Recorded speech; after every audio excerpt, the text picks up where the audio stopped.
Chapter 4, Being an Enthusiastic and Passionate Teacher. The good teacher and trainer should have a passion for teaching and the ability to motivate the learner. What is a passionate teacher? The importance of a teacher having the technical skills necessary to teach students effectively and efficiently will be obvious to readers of this book. Skills such as delivering a lecture, managing small group learning, or preparing an assessment exercise. Having only the technical skills, however, is not enough. Good teachers need to demonstrate a passion for their teaching if they are to motivate their students to learn.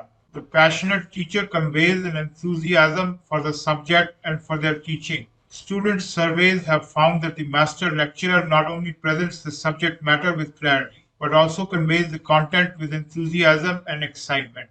All effective teachers have a passion for the subject, a passion for their pupils, and a passionate belief that who they are and how they teach can make a difference to their pupils' lives, both in the moment of teaching and in the days, weeks, months, and even years afterwards. The late George Miller described the worst teachers not as those who knew less or taught less, but rather as those who were uninterested in their students. In his book, The Passionate Teacher, Freud argues only when teachers bring their passions about teaching and life into their daily work can they dispel the fog of passive compliance or active disinterest that surrounds so many students. He goes on to distinguish passionate teaching from mere idiosyncrasies or foibles. These may make the teacher memorable for their students, but this is different from the passion we are describing. As Whitehead argued in his classic 1929 text, The Aims of Education, the university imparts information, but it imparts it imaginatively. A university which fails in this respect has no reason for existence. This atmosphere for excitement transforms knowledge. A fact is no longer a bare fact. It is invested with all its possibilities. It is no longer a burden on the memory. It is energizing as a poet of our dreams and as the architect of our purposes. Imagination is not to be divorced from the facts. It is a way of illuminating the facts. Does it matter? Does passion matter in teaching?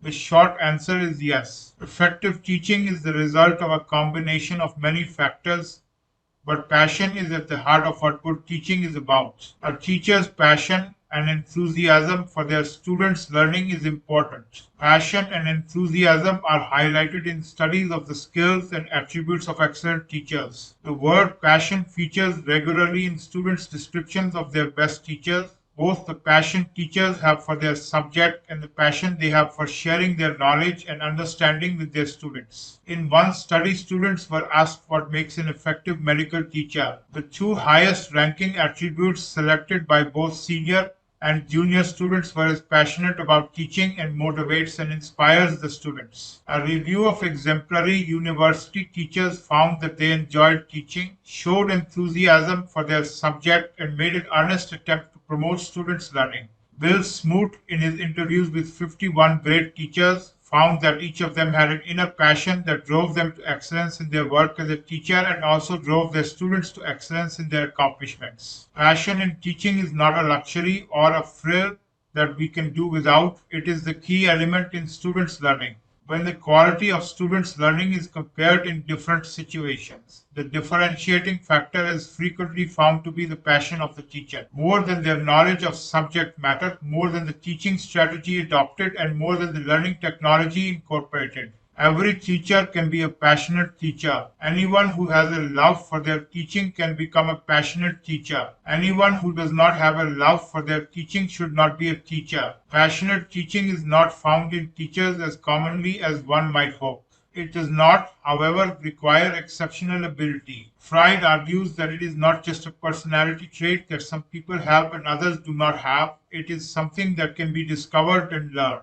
You may not be able to be taught how to be a passionate teacher, but you can learn how to be one.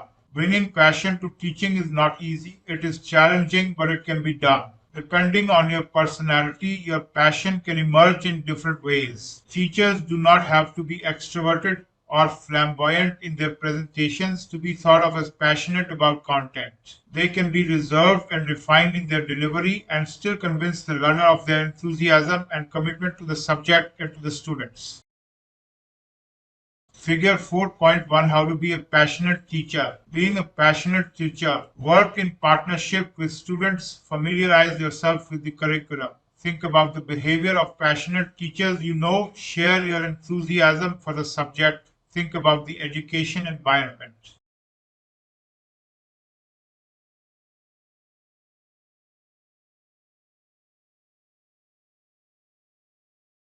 Here are suggestions that may help. Some are taken from the work of Freud. In your teaching, think about how you can share your enthusiasm for the subject with your students. Let your students see that you are working in partnership with them to support their learning and not just as an expert standing aloof. Demonstrate to your students that the course structure, the learning outcomes, and education opportunities are clearly defined, and that the course examinations are fair and reflect the work of the course. Show that you are always looking at ways to make improvements. Create an appropriate learning environment that manifests into personal warmth, empathy, support for students' self esteem, patience, and a sense of humor. Care for and have a keen interest in the development of your students and feel responsible for their success and for their intellectual and moral well-being.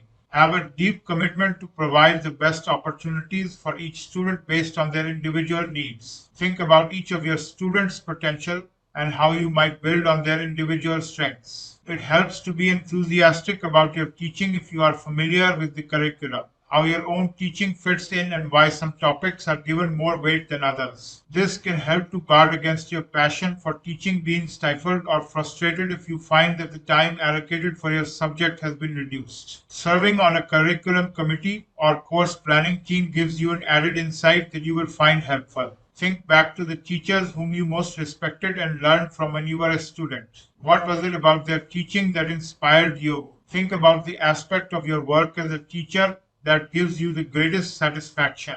Could you develop this further? Don't be surprised if you come across cynics who will try to dampen your enthusiasm. Expect to hear comments like you've only got a short time to teach on the subject, so don't get carried away, or your ideas will never work as there are too many students in the class, or we don't have enough resources for you to do that. Keep in mind that most obstacles put in your way are surmountable. Think about bringing some of your passion outside medicine into your teaching.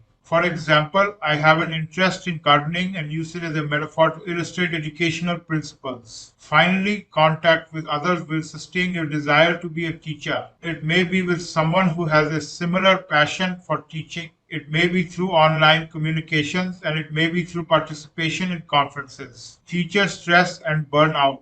Teaching can be stressful for a number of reasons. Even the most enthusiastic teacher may be stressed and over time can be subject to burnout. This is associated with increased feelings of emotional exhaustion and fatigue, the development of negative cynical attitudes towards students, and the tendency for teachers to evaluate themselves negatively, resulting in a feeling of lack of personal accomplishment. Teachers may at times feel overwhelmed with the challenges and workload facing them. A better understanding of their work as a teacher and how the different tasks faced can be tackled, as described in this book, may help the teacher to address the issues. If it remains a problem, assistance should be sought.